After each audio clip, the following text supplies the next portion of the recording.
Presentar al doctor Luis Javier Hernández Paricio. Cabe mencionar y debo saludar y felicitar el gesto que tuvo el doctor de aceptar participar en este evento. No obstante, no teníamos, digamos, ninguna comunicación previa, pero buscando un poco de información en internet, logré de alguna manera ubicar a su distinguida persona. Aquí lo tenemos entonces con nosotros, al doctor. Permítame unos segunditos, por favor, para poder hacer, digamos, una breve presentación. El doctor Luis Hernández Paricio es doctor en Ciencias Matemáticas por la Universidad de Zaragoza. Ha trabajado en diferentes universidades de España y actualmente pertenece al Departamento de Matemática y Computación de la Universidad de La Rioja. Tiene como línea de investigación la topología general y el título de su ponencia es Resolución de ecuaciones polinómicas mediante la iteración de un endomorfismo de la fibración de Hopf.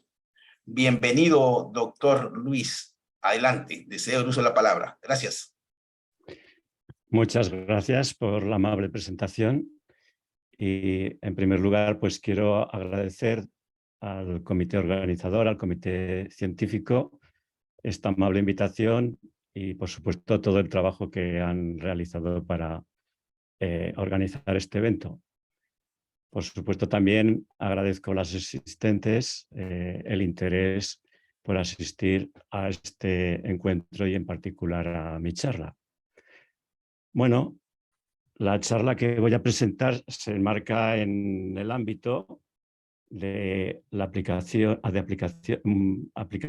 aplicaciones de geometría y topología a otros ámbitos matemáticos, en concreto, pues, a métodos numéricos, el estudio de fractales y espero que esta presentación pues, les pueda dar una idea del tipo de investigación que estamos realizando.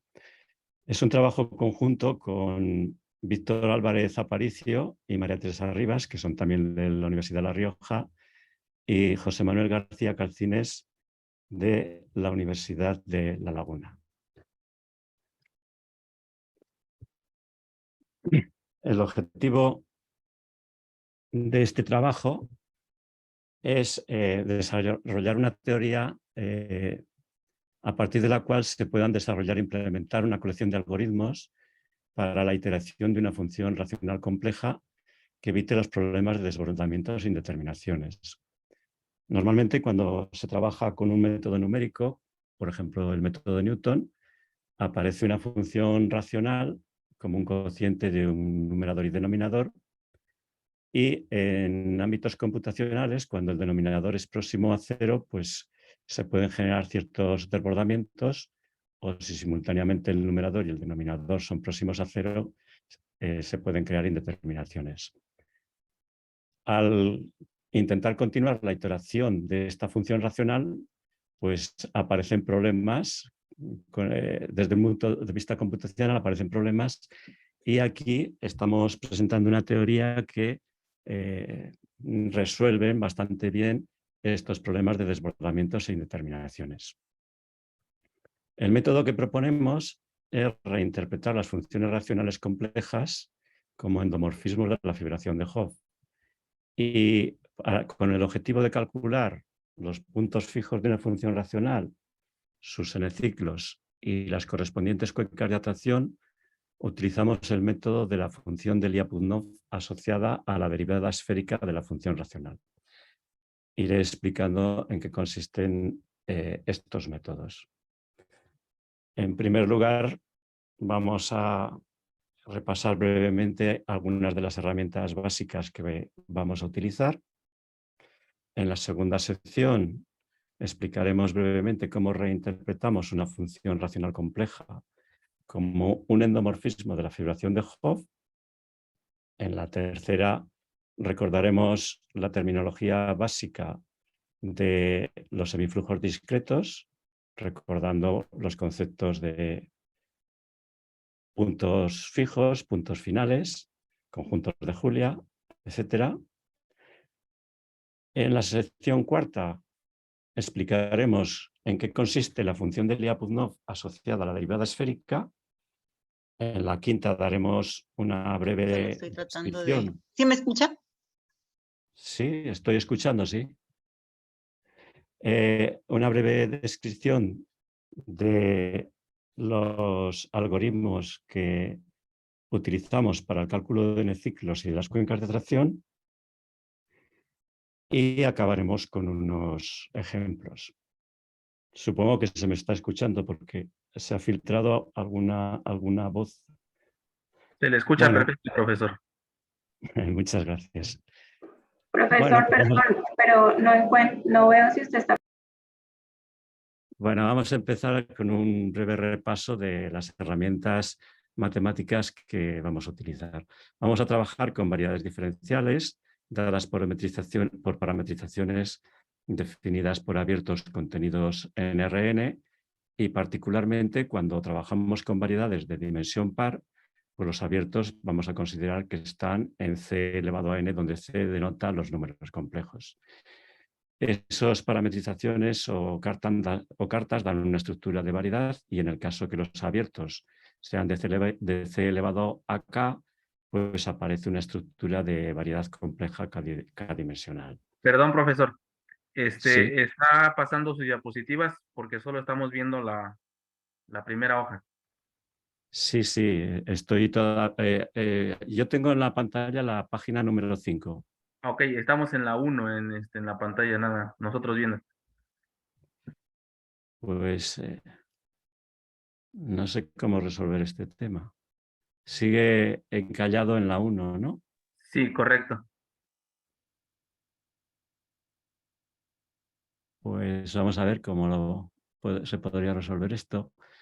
Quizás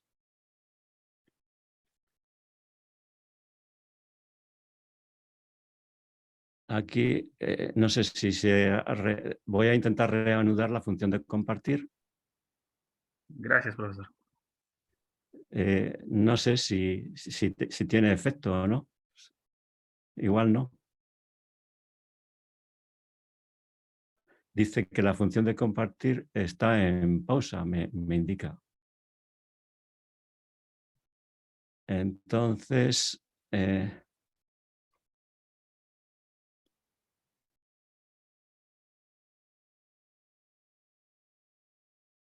o sea, ustedes no ven que voy pasando las transparencias, ¿no?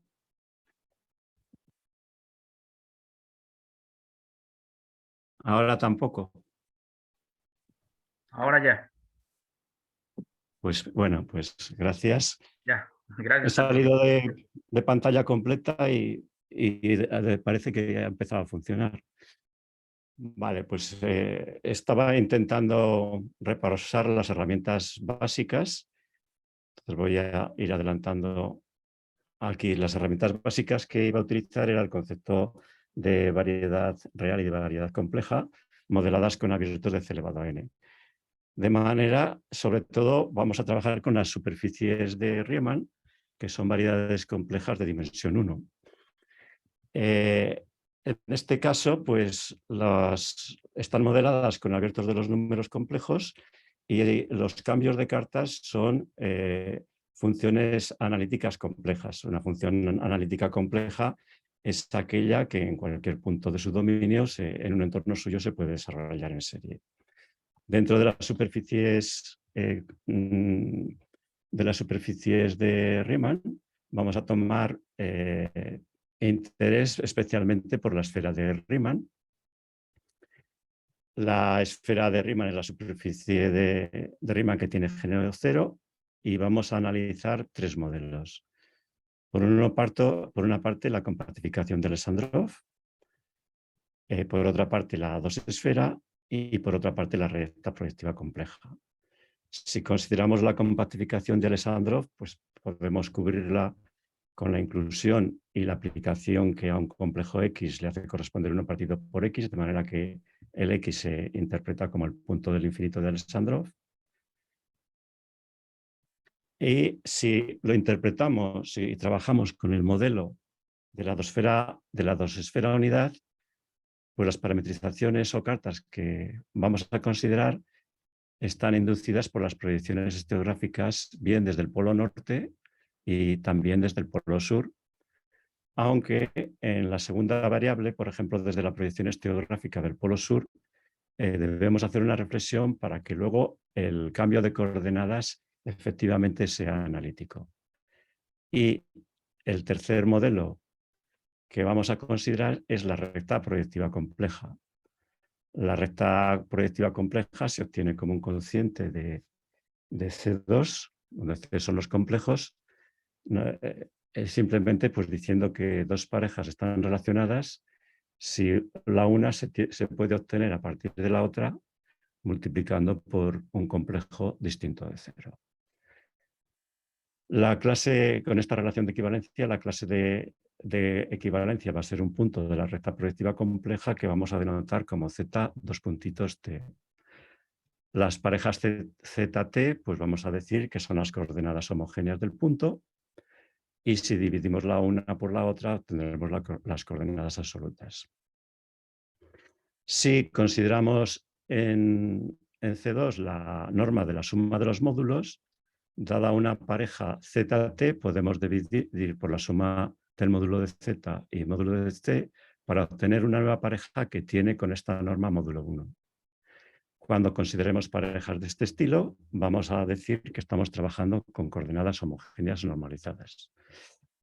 Este modelo, pues podemos tomar también dos parametrizaciones, que un complejo pues, le hace corresponder x2.1, una, y la otra consiste en poner el 1 en primer lugar. Estos tres modelos pues, están relacionados por bilecciones analíticas canónicas, de manera que son isomorfos entre sí, y la idea es ir cambiando de modelo para según las operaciones que queramos realizar. El cambio de coordenadas homogéneas a coordenadas absolutas nos define un isomorfismo de la recta proyectiva compleja con la compactificación de Alexandrov, y las proyecciones estereográficas nos permiten interpretar la dos esfera como la compactificación de Alexandrov. Esta bilección canónica de aquí es simplemente la composición de las otras dos. Bueno, un elemento importante para las técnicas que vamos a utilizar es la fibración de Hopf. Considerando la norma de la suma de los módulos, vamos a tomar la esfera como un subconjunto de C por C, tomando parejas ZT de complejos, de manera que la suma de los módulos sea 1. La definición de la recta proyectiva compleja a partir de parejas de números complejos, esa aplicación cociente, la podemos descomponer en dos pasos. Primero, si dos parejas difieren, se puede obtener una de la otra multiplicando por un lambda mayor que 0. Con eso, dividiendo por la norma, pasamos de una pareja a parejas normalizadas que ya están en S3. Por otro lado, si tengo dos parejas que están en S3 y puedo pasar de una a la otra con un complejo de módulo 1, pues ya obtenemos el segundo cociente. Este segundo cociente es lo que normalmente se denomina fibración de Hopf, aunque normalmente en el conjunto final, en vez de considerar la recta proyectiva compleja, se suele tomar la dos esfera, que ya hemos visto que existía un isomorfismo canónico con ese otro modelo. Así que, por una parte, tenemos la fibración de Hopf, y cuando consideremos este otro cociente, pues hablaremos de la fibración de Hopf extendida. Recordemos que hemos justificado que la recta proyectiva compleja se puede interpretar como la dos-esfera. En la dos-esfera, dados dos puntos, podremos considerar la cuerda que los une y calcular su longitud. Esto mide una métrica que se denomina métrica cordal en la dos-esfera, que mediante esta bilección canónica se traslada a la recta proyectiva compleja. Y ahora, utilizando las aplicaciones cocientes Q y P, inducen, no ya métricas, pero sí pseudométricas, tanto en la esfera S3 como en los complejos no nulos. A todas estas las vamos a denominar pseudométricas cordales. Bueno, recordemos brevemente el método de Newton-Raphson, arrancando de un punto x sub 0. Si queremos resolver la ecuación polinómica P de x igual a 0, pues si P' denota la derivada del polinomio, vamos calculando x1 con esta fórmula. Una vez obtenido x1 tenemos x2 y si el punto inicial es adecuado, pues esta sucesión converge a una de las raíces de esta ecuación. Y otra forma de interpretarlo es considerar esta función que se obtiene al dividir P por su derivada y hacer esta misma expresión, de manera que se define de manera natural esta función racional como un cociente de dos polinomios, una función racional compleja. Para simplificar esta exposición, pues vamos a suponer que estas funciones racionales que luego vamos a iterar son irreducibles, es decir, que no hay raíces comunes entre el numerador y el denominador.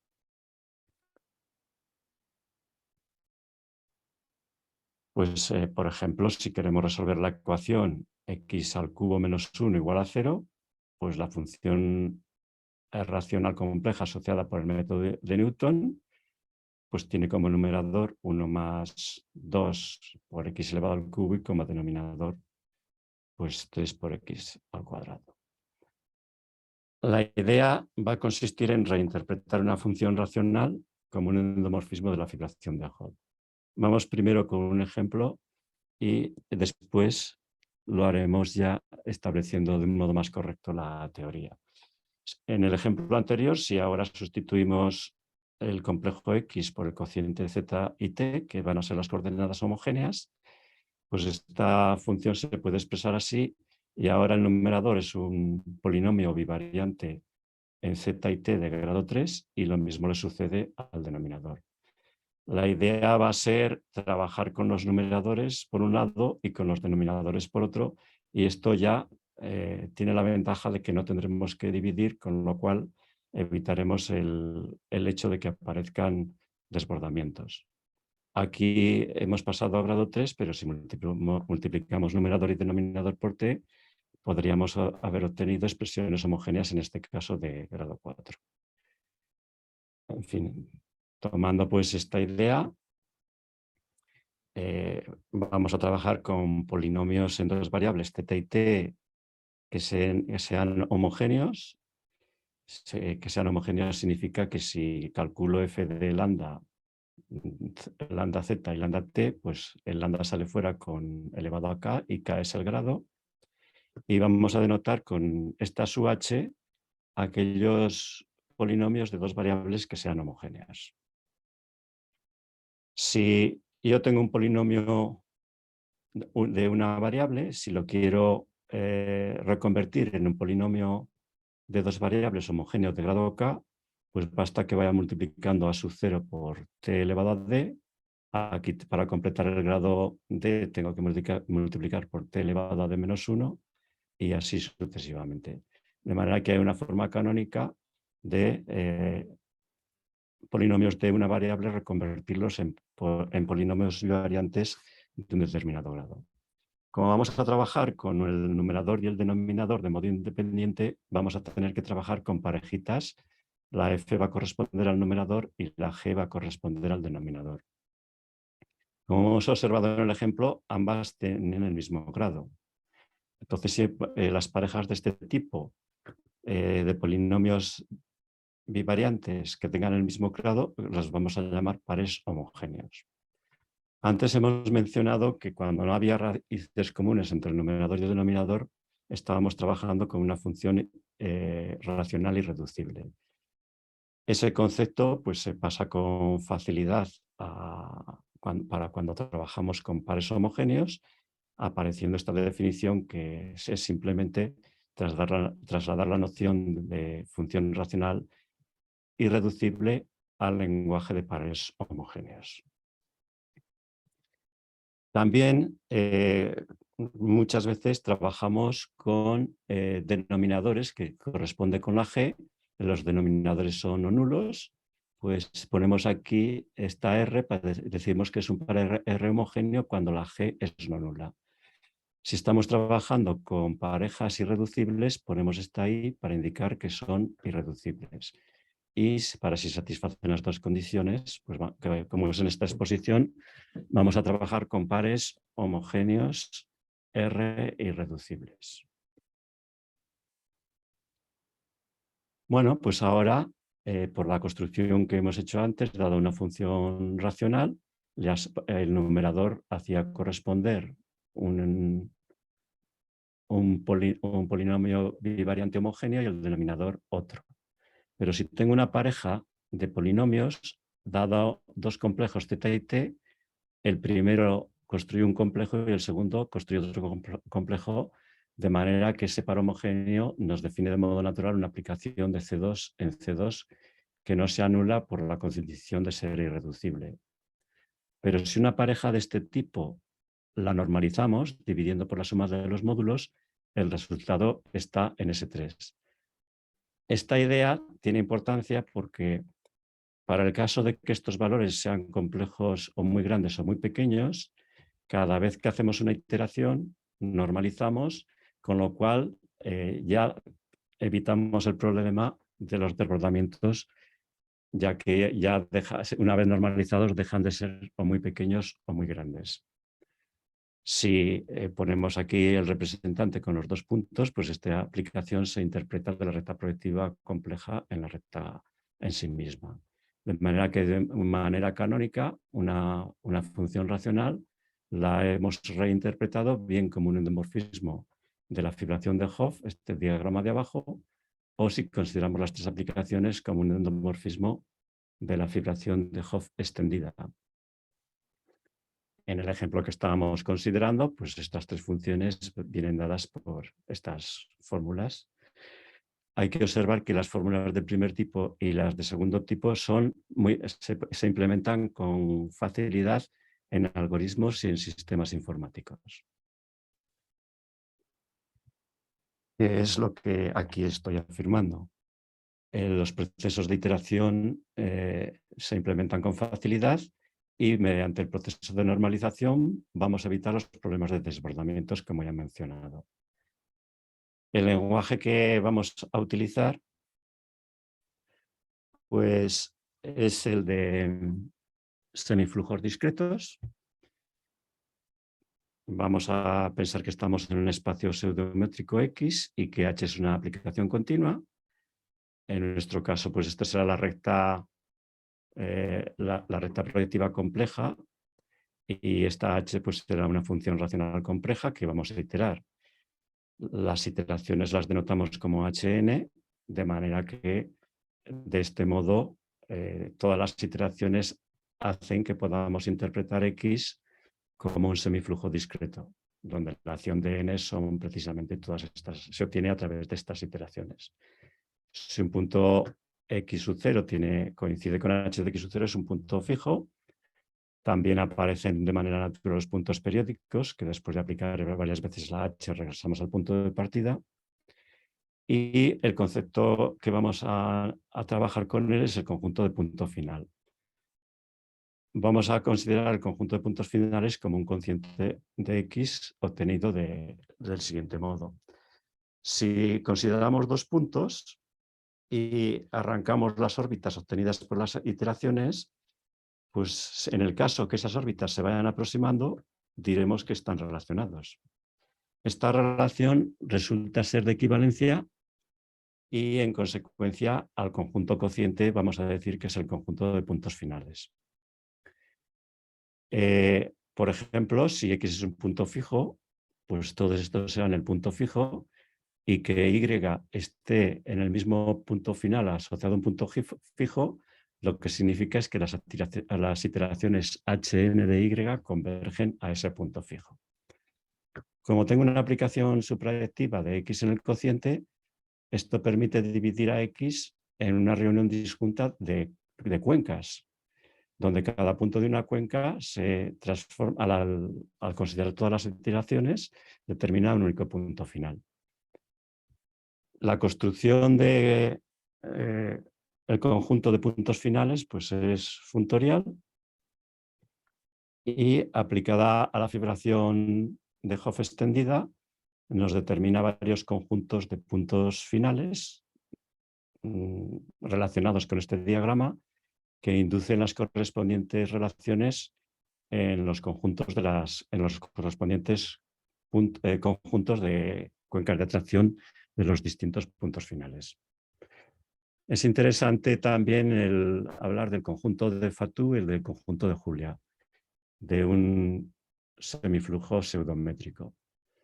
El conjunto Fatou está formado por aquellos puntos X sub 0 para los cuales existe un entorno, de manera que para todo epsilon, a partir de un determinado lugar en S sub epsilon, si X e Y son dos puntos cualesquiera de ese entorno, las órbitas, la distancia entre los puntos correspondientes de las órbitas, se hace tan pequeño como queramos a partir de este epsilon para partir de un lugar adecuado. Por la propia definición, el conjunto de Fatou es abierto y su complementario lo denominamos conjunto de Julia. Bien, con el objetivo de tratar de calcular los n-ciclos, los puntos fijos y las cuencas de atracción, el método que vamos a utilizar es el de las funciones de Lyapunov. Si tenemos un semiflujo discreto obtenido al iterar una aplicación continua de x en x, y phi es una aplicación continua de x en los números reales positivos, pues la idea es, para definir la función de Lyapunov, arrancamos de x, f de x, f segunda de x, por ejemplo, calculamos los valores de la función phi de estos primeros puntos de la órbita, realizamos su producto y si, por ejemplo, pues he calculado f1 y f0 y f1, pues extraigo la raíz cuadrada. Si hago un producto, una iteración más y el producto es un poquito más grande, hago la raíz cúbica. Voy obteniendo estas medias geométricas, calculo el límite cuando n tiende a más infinito y este límite, si es que existe, pues decimos que es el valor de la función de Lyapunov generada por la aplicación continua phi y la función que genera el semiflujo en el punto X. En general, el dominio de la función de Lyapunov es un subconjunto de X. Es interesante observar que el logaritmo de esta función lo que obtiene es si tomamos aquí logaritmos, obtenemos el promedio temporal de la función logaritmo de phi.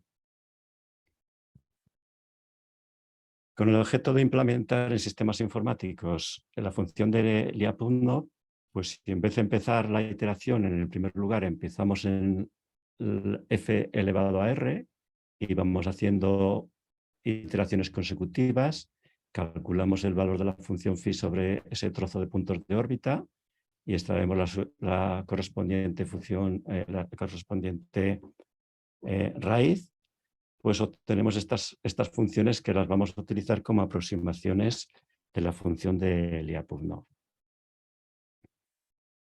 Bien, a la hora de probar los teoremas tenemos que trabajar con subconjuntos invariantes por f a izquierda, que se obtienen como la reunión arrancando de A y calculando todas las imágenes inversas y realizando su reunión. No voy a incidir mucho porque es un tema técnico que utilizamos a la hora de probar teoremas.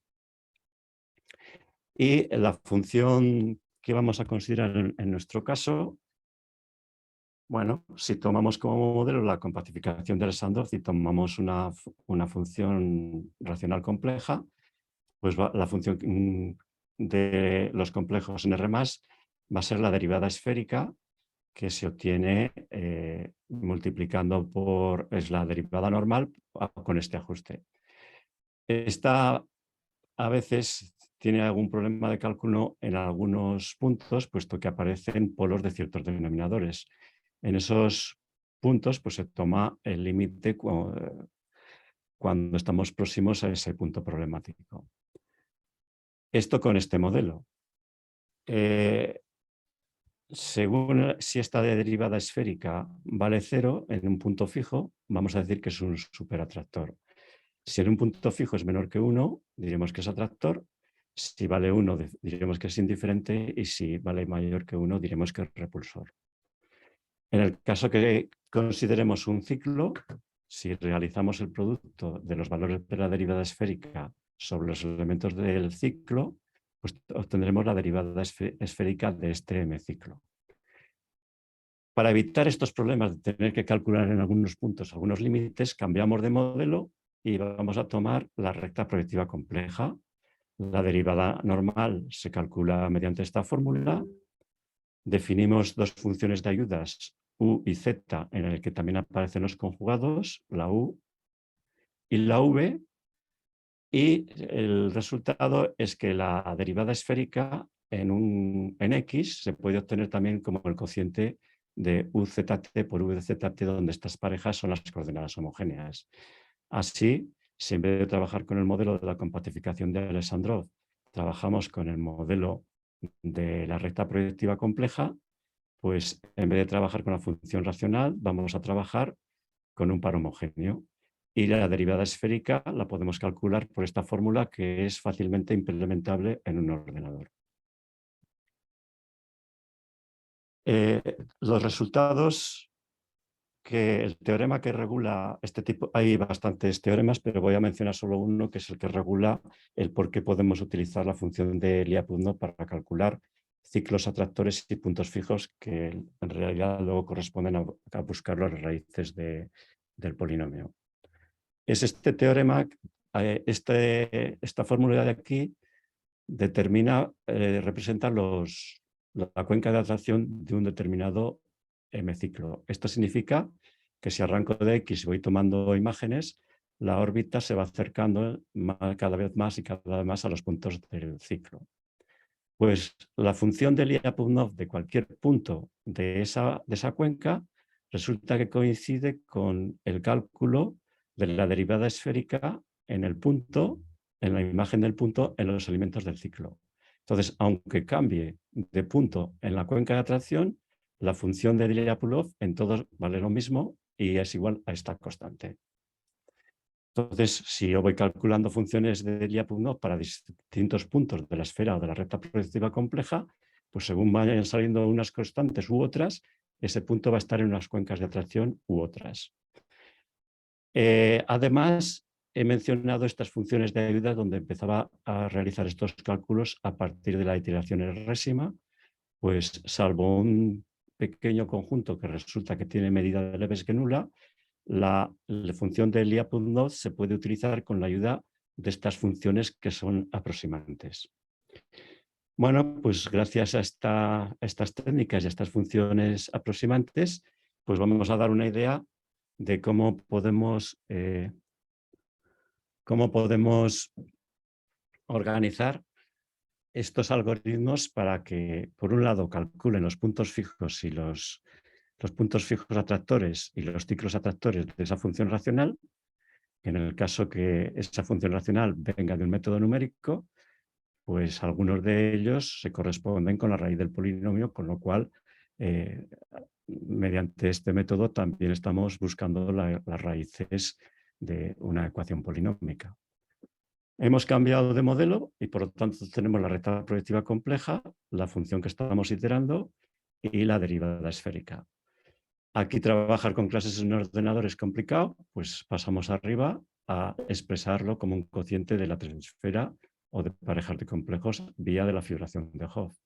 La derivada esférica, componiendo con este cociente, da nociones de derivadas esféricas a nivel de la triesfera o a nivel de complejos, y a estos niveles pues las operaciones son fácilmente implementables en algoritmos. Esta es la idea básica. Bueno, pues para realizar los algoritmos lo que empezamos es tomando un conjunto de puntos D en la dosesfera o en la recta proyectiva compleja que sea un poco representativo de las distintas zonas de la esfera o de la recta proyectiva. Esto se puede conseguir de varios métodos. Por ejemplo, podemos tomar en un entorno del origen una red de zetas y jotas y en un entorno del infinito otra red de t sub i jotas. O si tomamos el isomorfismo canónico con S2, podemos considerar estructuras cúbicas o simpliciales y procesos de subdivisión para conseguir una cantidad de vértices que den una muestra. Como hemos expresado esto como un cociente de la esfera S3, para cada punto de esta muestra elegimos un punto de S3 de manera que con la aplicación cociente se pase a ser X. Con lo cual ahora nuestra muestra de puntos vive en S3. La idea es estudiar, calcular estas aproximaciones cuando acaba avanzando y si es una sucesión convergente se reflejará en que esto se convierta en una sucesión de Cauchy. Entonces la idea de los algoritmos es calcular estas expresiones para K y para K-1, calcular estas diferencias y ver si a partir de un determinado lugar se hacen suficientemente pequeñas. Entonces, los algoritmos tratan de conseguir es dividir la dos-esfera o la recta proyectiva compleja en reunión disjunta de cuencas que se correspondan con los ciclos de atracción. Entonces, pues lo que hacemos es coger un punto de la muestra, vamos calculando el valor de la derivada esférica en las diversas iteraciones, comparamos con la anterior y en principio estas diferencias quizás sean grandes y si a partir de una determinada iteración se hacen pequeñas, pues pensamos ya que esa última iteración es un punto fijo, contamos el número de iteraciones que hemos utilizado y calculamos el valor de la derivada esférica en ese punto. Claro, en un sistema computacional tenemos que poner un tope superior al número de iteraciones que vamos a realizar. Si hemos alcanzado ese tope, pues interpretamos que ese punto no está en la cuenca de un punto fijo y pasamos a estudiar a ver si está en la cuenca de un dos-ciclo. Bien, entonces por un proceso inductivo, si suponemos que conocemos los uno-ciclos corresponden a los puntos fijos y las constantes de Lyapunov correspondientes, supongamos que conocemos los dos ciclos y las constantes de Lyapunov correspondientes y esta muestra que se ha reducido y que los puntos de esta muestra van a ser candidatos de buscar los tres ciclos. Supongamos que hemos ido hasta un nivel K y queremos calcular los Q+1 ciclos, pues volvemos a utilizar estas expresiones donde aquí hay una diferencia de Q y aquí estamos en el lugar K y aquí en lugar K-1. Estas diferencias al principio quizás sean un poco grandes, vamos iterando hasta que se hacen un poco pequeñas, hasta que se hacen suficientemente pequeñas. Una vez que se ha hecho suficientemente pequeñas, interpretamos que los últimos lugares de la iteración es un Q-ciclo y el valor de la función de Lyapunov es la constante correspondiente y mediante este proceso construimos también los Q+1 ciclos. Bueno, existen muchísimas variantes. Aquí he descrito una idea general de cómo funcionan un poco los algoritmos. Aquí hemos calculado pues, familias de Q+1 ciclos, constantes de Lyapunov. Hay procesos donde si dos Q+1 ciclos son casi iguales se eliminan. Q+1 ciclos pues, pueden ser atractores, repulsores indiferentes, pues seleccionamos los atractores mediante una serie de variantes de estos algoritmos. Bueno, pues una vez explicado el proceso, pues vamos a ilustrarlo con algunos ejemplos sencillos, aunque el sistema está diseñado para estudiar la iteración de funciones racionales complejas de grados no necesariamente pequeños. Si, por ejemplo, los ejemplos son muy sencillos, es para ilustrar los métodos. Si, por ejemplo, queremos calcular las raíces de este polinomio de grado 4, bueno, pues fácilmente se observa que las raíces son el i, el menos i, el 2 y el menos 2. Si, por ejemplo, aplicamos el método de Newton, pues aparece esta función racional Nosotros con nuestro método, pues esto lo cambiamos por un par homogéneo. Ese par homogéneo lo interpretamos como un endomorfismo de la fibración de Hopf, en los cuales realizamos procesos de normalización para evitar desbordamientos. Utilizamos las correspondientes funciones de Lyapunov de la derivada esférica para a ver si cuando conseguimos calcular esa función. Y con eso, pues conseguimos calcular, en este caso, son unos ciclos, que son los cuantos fijos, las cuencas de atracción. Bueno, luego en las gráficas pues vamos coloreando con el mismo color dos puntos si pertenecen a la misma cuenca de atracción. Aquí en amarillo hemos dibujado la cuenca de atracción del I, en verde la cuenca de atracción del menos I, en azul la cuenca de atracción del 2 y en rojo la cuenca de atracción del menos 2.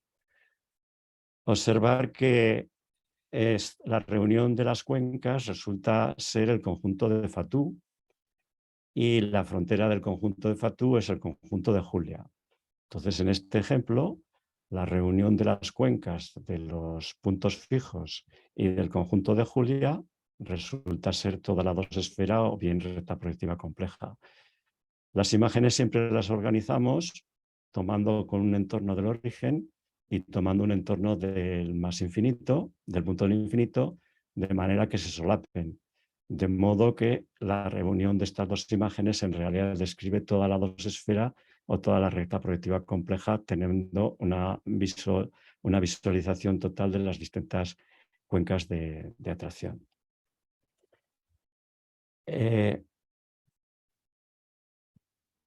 Bien, en este caso los puntos fijos han resultado superatractores, con lo cual se refleja en el hecho de que la constante de Lyapunov vale en 0.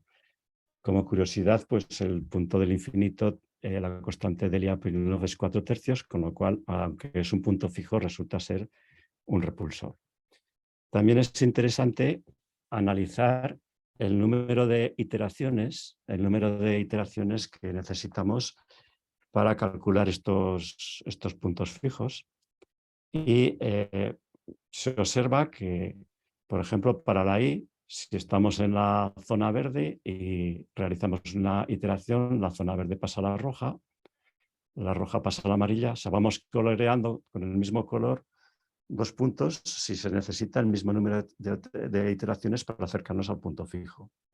La roja pasa a la amarilla y casi en 1, 2, 3, 4 pasos, en 4 iteraciones, mediante el método de Newton, aunque calculándolo con los valores de la función de Lyapunov, somos capaces de encontrar este punto fijo. Lo mismo sucede en la zona de Fatou de las raíces del menos I, del 2 y el menos 2. Pero observamos que cuando nos vamos acercando al conjunto de Julia, pues el número de iteraciones necesitamos muchos colores porque el número de iteraciones va elevándose, se va elevando y siendo mayor. En este caso, pues igual que antes, entre esta figura y esta describen completamente la dosesfera o la recta proyectiva compleja. Este otro ejemplo, no siempre el método de Newton converge a las raíces y precisamente nos vamos a centrar con un ejemplo sencillo para este caso. Hemos considerado un polinomio en este caso de grado 3, donde las raíces son i menos i y 1,2 y 0,5. Pues la cuenca de atracción del i está en amarillo, la cuenca de atracción del menos i está en verde, la cuenca de atracción del 1,2, 0,5i está en rojo. No se ve muy bien, pero aquí aparece un trocito negro. Entonces, eso va a significar que si cojo un punto en esta zona negra y lo itero, pues va a ser un punto malo para el método de Newton porque no va a converger a ninguno de esos 3 puntos fijos. Digamos que el método de Newton falla en este punto. Vamos a hacer un zoom para visualizar un poquito mejor esta situación. Aquí se ve la zona negra con mayor precisión, aquí se ve menos, esta está en la zona de un entorno del origen, aquí tenemos una zona que representa un entorno del infinito. Hemos dibujado con esta poligonal que forma un triángulo y lo que sucede es que está representando un treciclo. Entonces, en este caso, si cojo un punto de esta zona negra y empezamos con la interacción, pues aquí hay una zona negra parecida pero más pequeña, salta aquí, una segunda interacción salta aquí y la tercera iteración vuelve al punto de partida. Entonces, todos estos puntos negros son malos porque están perteneciendo a la cuenca de atracción de un treciclo. En este caso, el treciclo está formado pues, exactamente por estos puntos de aquí. Este es el primero, 0,6, 0,9 y 0,3, 0,17i y este es el tercer punto. Es de destacar que en este caso el treciclo, la constante de Lyapunov es 0,9, que es muy próxima a 1, con lo cual su carácter de atractor es muy débil y esa es la razón por la cual aparece bastante pequeño. Si la constante de Lyapunov hubiese sido más próxima a 0, pues eso se refleja en que las cuencas de esa cuenca de ese treciclo hubiera sido de mayor tamaño.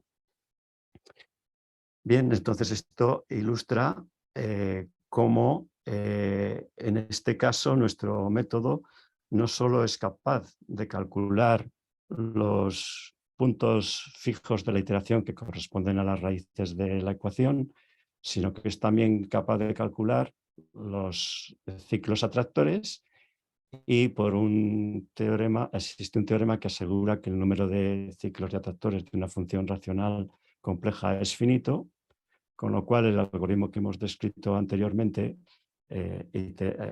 aplicándolo suficientemente alto, al final conseguimos calcular todos los ciclos atractores, con lo cual queda expresada la esfera o la recta proyectiva como una reunión disjunta de cuencas de atracción, dando una descripción completa de la parte que el método numérico lleva a los puntos fijos que corresponden con las raíces y la parte donde el correspondiente método numérico falla, puesto que la iteración acaba convergiendo en un ciclo. Bueno, por supuesto también si arrancamos de un punto del conjunto de Julia, todos los métodos fallan porque sus iteraciones quedan contenidas en el conjunto de Julia. Es también interesante observar que el número de iteraciones que se necesitan para que un punto converja al treciclo es muy variable. Si cogemos dos puntos próximos de aquí de esta zona, de la cuenca del treciclo, los colores asociados van cambiando y esto significa que con un pequeño cambio el número de iteraciones necesarias para alcanzar el treciclo puede cambiar bastante. Sin embargo, esto no ocurre en estas otras zonas. Aquí nos movemos un poquito, el número de iteraciones necesarias para converger al punto fijo pues no cambia mucho. En todo caso, cuando cambiamos de aquí la zona amarilla a la zona roja puede cambiar en una unidad. Todos estos existen numerosos trabajos que han estudiado dónde fallan los métodos numéricos para el método de Newton o el método de Leche-Weichek o el método de Hailey, y esto da una herramienta informática que nos ayuda para calcularlo. Todos estos algoritmos los hemos implementado en el lenguaje Julia, que se caracteriza porque las funciones matemáticas se implementan con facilidad, admite cálculo en paralelo, de manera que el cálculo de dibujos de ese tipo pues suele costar entre 3 y 5, sobre 5 minutos como mucho.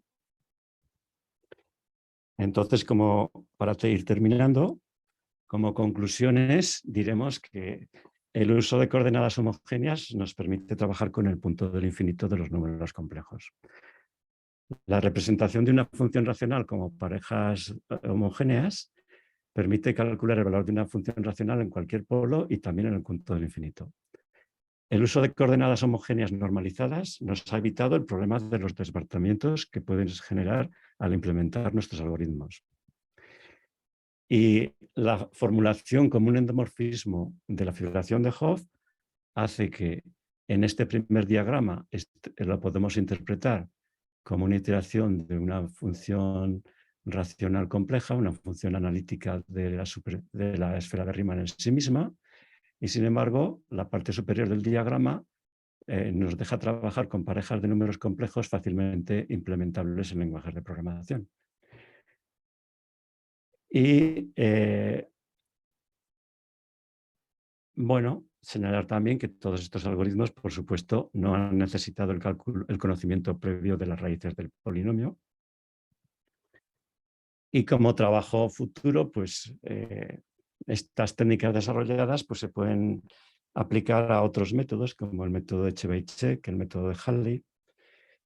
Nosotros hemos trabajado la derivada esférica, porque la derivada esférica geométricamente tiene un significado muy interesante. Si cojo un punto y calculo la imagen del punto y cojo una bola muy pequeña en la dosesfera y su imagen, pues la derivada esférica representa el cociente del área de la bola de llegada con la bola de partida. De manera que cuando se expande, la derivada esférica es mayor que 1 y cuando se contrae, la derivada esférica es menor que 1. Era todo ese sentido que hemos definido para definir los ciclos atractores, indiferentes, repulsores, etc. También hemos mencionado que el logaritmo de las funciones de Lyapunov se puede interpretar como un promedio temporal. Si estamos trabajando en sistemas dinámicos ergódicos, resulta ser que los promedios temporales coinciden con los promedios espaciales en el caso de que el semiflujo sea ergódico, con lo cual también establecemos una bonita conexión con la teoría ergódica de sistemas dinámicos. Pues nada más, ya voy a terminar enseguida, solo mencionar un par de hechos. Bueno, aquí he puesto un ejemplillo que visualmente es atractivo. Aquí hay un punto repulsor del cual sale una espiral logarítmica. Los colores los hemos calculado con mucho cuidado para que haya muchos colores distintos y que sean visibles por el ojo humano. Y, en fin, pues muchas gracias por su atención y mencionar que las implementaciones en Julia se pueden encontrar en GitHub, algunas hechas por Víctor Álvarez, uno de los autores, y otras anteriores pues, realizadas por mí mismo. Bueno, pues nada más que agradecer su atención y ha sido muy grato el poder participar en los eventos de este congreso y espero que estas aplicaciones de la geometría y la topología a otras partes de la matemática, como los métodos de numérico, resalten el interés de los métodos topológicos y geométricos en otras áreas matemáticas que tienen aplicaciones en otros lugares. Muchas gracias por su atención.